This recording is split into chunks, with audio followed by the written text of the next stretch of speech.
Management అని. కనీసం ప్రతి ఒక్కరికి 2 కంటే ఎక్కువ మంది పిల్లలు ఉండాలి. 2 కంటే తక్కువ ఉంటే ప్రమాదం. దానివల్ల జనాభా లేకుండా పోయే పరిస్థితి వస్తుంది.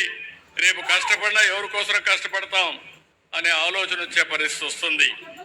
మీ ఊర్లో కూడా ప్రతి ఒక్క భార్యాభర్తను కోరుతున్నా, మినిమం 2 పిల్లలు ఉండాలి. మీకు 3 ఉంటే ఆనందం, ఇంకా ఎక్కువ ఉంటే 4 ఉంటే కూడా సంతోషం.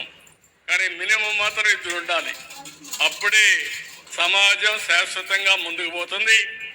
అన్ని వయసులకు సంబంధించిన మనుషులు ఉంటారు.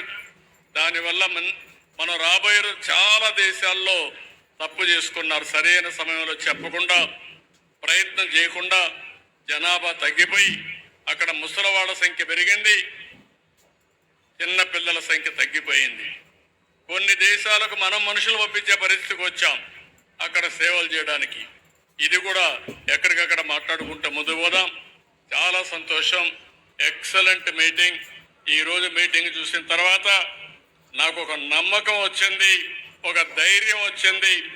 ఏదైతే మార్గదర్శి బంగారు కుటుంబం ద్వారా ఒక చరిత్రకు శ్రీకారం చుడతామనే ఒక నమ్మకం వచ్చింది.